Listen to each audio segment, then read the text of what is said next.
Bedtime over here. And this segment is called Bedtime Story with Mrs. Cat. I have my snuggle buddy from Jesus above here. This is Lucille. You know Mrs. Cat has 7 kingdom kids? I do. So, as we get ready to start our story, oh, hold on. You see my friends?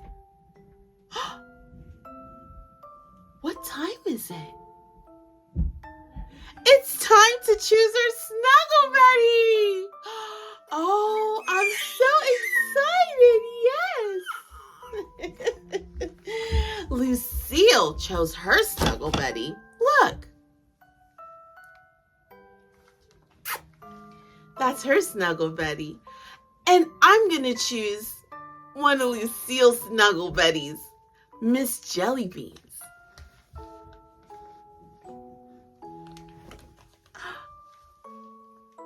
Here's Miss Jellybeans.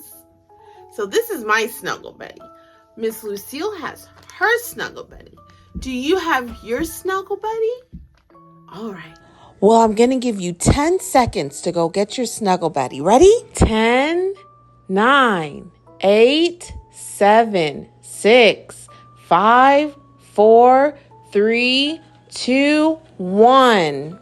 Well, I'm snug in my bed and I'm ready to read our story tonight.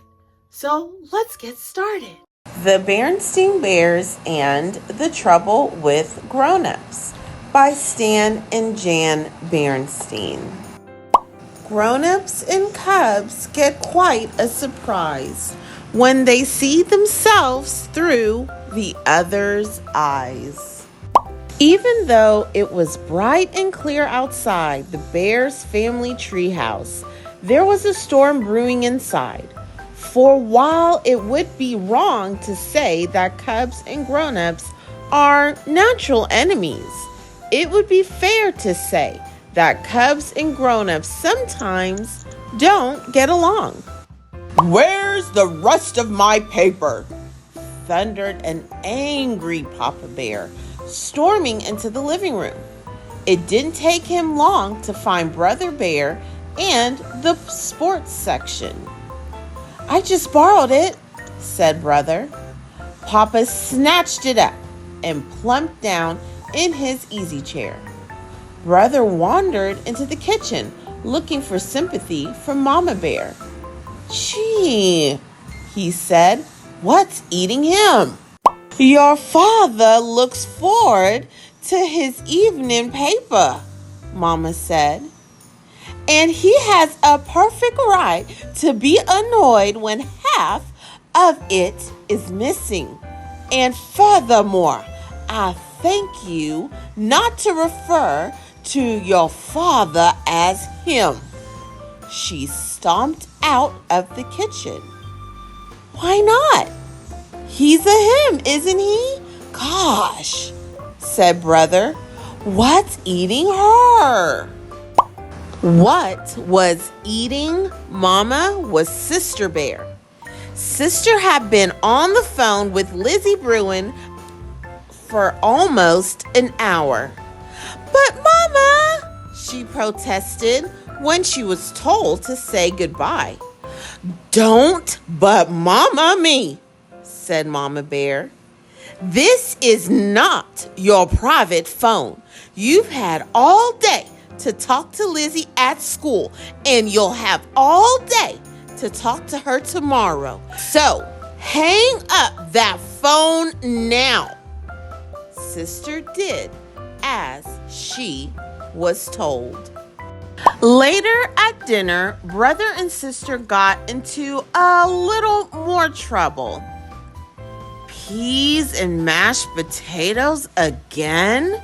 said Brother under his breath.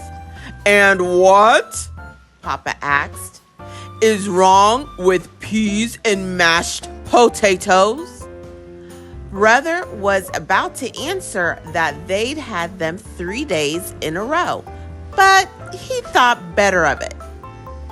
Instead, he began counting the despairing peas onto his fork. 1, 2, 3, 4. "What are you doing?" asked Sister. "Trying to see how many peas I can get onto my fork at one time," he answered. While Brother was counting peas, Sister was working on her mashed potatoes. She patted them into a little mountain, and then, using her spoon, she pressed a cup in the top. "Pour right there," she said when Mama offered her gravy. "What in the world?" commented Mama. "Well, you see," said Sister, "it's a volcano, and gravy is going to be the lava and flow down the sides." "That will be quite enough of volcanoes and counting peas," shouted Mama. "Food is to eat, not to play with." "Gee whiz," said Brother. "We're just trying to make it interesting." "Food isn't supposed to be interesting," roared Papa. "It's supposed to be food." Brother and Sister went to bed that night and got up the next morning without much fuss. But trouble started again at breakfast. "Oh, yes," Brother said, suddenly remembering something. "We'll be getting the late bus home this afternoon because—" "Late bus?" interrupted Mama. "I was planning on our visiting Gran after school." "But Mama," he protested, "we're staying late to plan for the Parents' Night talent show next Friday." "Parents' Night?" she said. "First I've heard of it." "And Friday is my chess night with Farmer Ben," complained Papa. "Here's a notice I brought home," said Sister, digging into her bag. "I forgot to give it to you." "Me too," muttered Brother. "Why, this notice is a week old," said Mama. Forgot?" roared Papa. "Why, you cubs would forget your heads if they weren't attached to your shoulders." "Phew!" breathed Brother as he fell into the seat beside Cousin Fred on the school bus. "Tough morning?" asked Fred. "You better believe it," said Sister, taking the seat Lizzie had saved for her. The four compared notes on the way to school. The cubs agreed that while there was no doubt that their parents loved them, they were a little difficult to get along with sometimes. They nagged, they said no a lot, and they never wanted cubs to have any fun.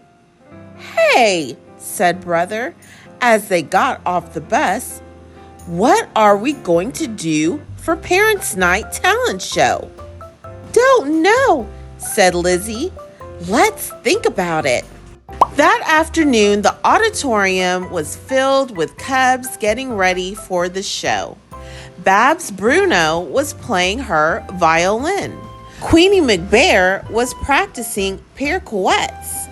Too Tall and his gang were working on a rap number, which Teacher Bob didn't look too happy about.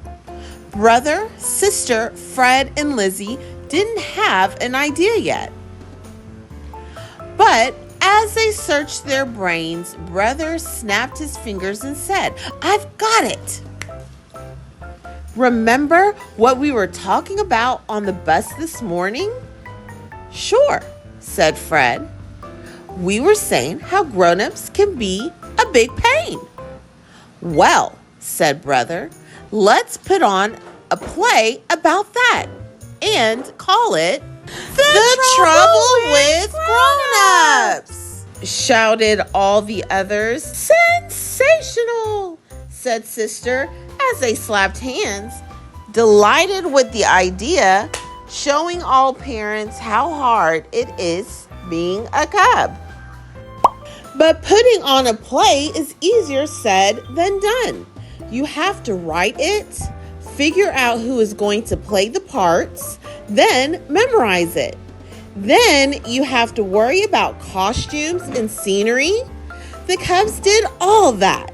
It was hard, but it was fun, and they did it all in secret. Costumes for Fred and Lizzie were easy. They were going to be brother and sister, so they just borrowed their extra clothes.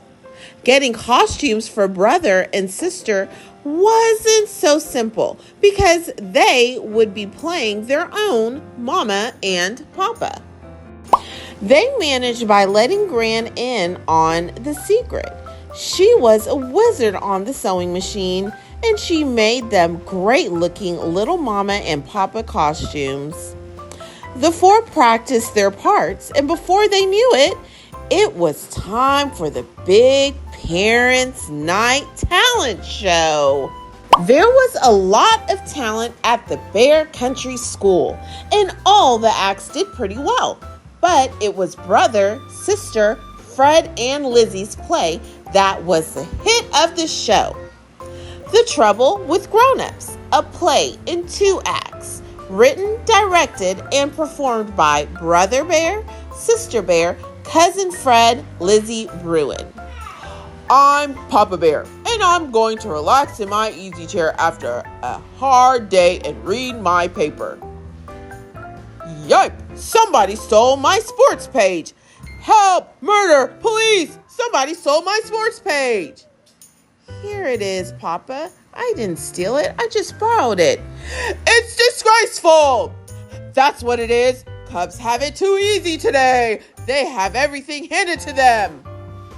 I used to walk 20 miles to school in blinding snowstorms.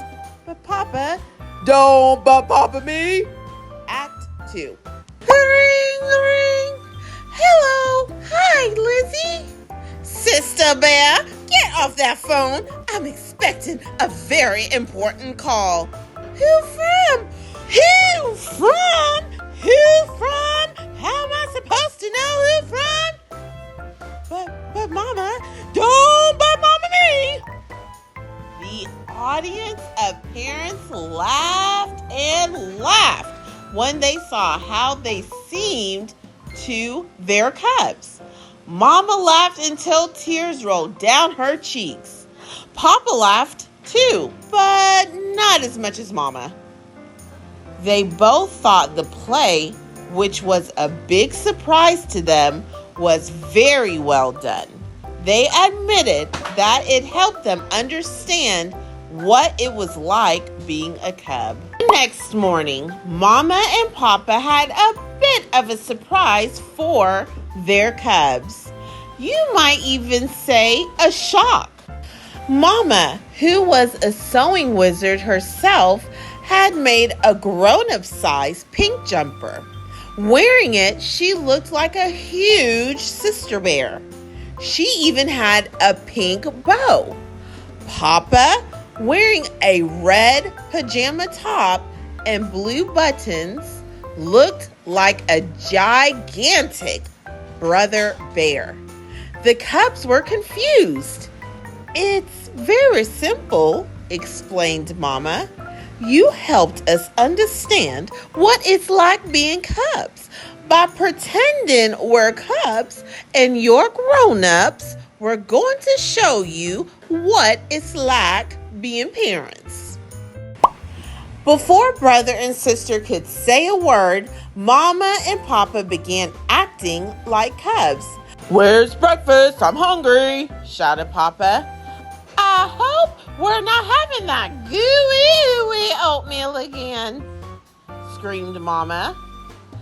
Ooey gooey oatmeal, ooey gooey oatmeal, shouted Papa, jumping up and down. Brother pulled sister into the living room where they could hear themselves talk. But the living room was another shock.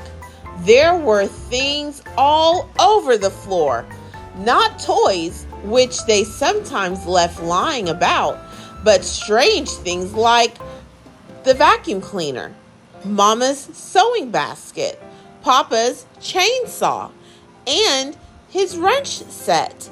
What a mess! The cubs understood. Mama and Papa were showing them what it was like having to pick up after them. Mama and Papa ran through the mess and headed for the front door. Brother cried, "Please don't bang the..." But it was too late. Papa banged the door so hard it shook the house. Brother began to smile. Sister began to giggle. They went out on the stoop. There were cubs, Mama and Papa, sporting about on the lawn. Mama jumping rope, Papa trying kick turns on Brother's skateboard. But their feet got tangled and they sprawled head over heels on the grass. Pretty soon, they were all laughing so hard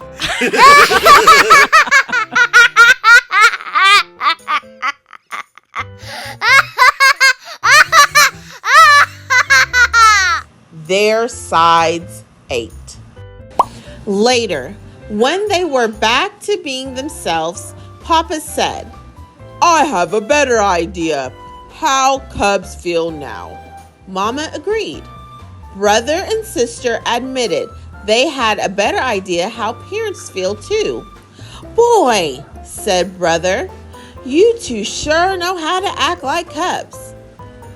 "After all, we were cubs once ourselves," said Mama. "And here's a thought. You'll be grown-ups someday and each probably have cubs of your own." Brother and sister thought about that for a moment. They looked at each other. Then they looked off into the distance and thought about it. It was something to think about. Do not despise these small beginnings, for the Lord rejoices to see the work begin. Zechariah chapter 4, verses 10. Well, friends, that was a wonderful story. Mrs. Cat is tired, but before we go to sleep, did you enjoy the story? That's good. Can you tell Mommy and Daddy who the main characters were in this story?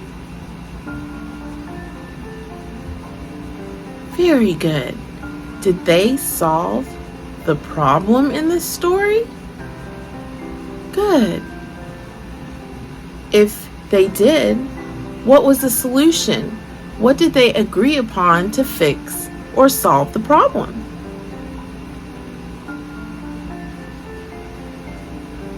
Very good. Well, I couldn't go without letting you know that my very own snuggle buddy is in bed. You want to see? Okay.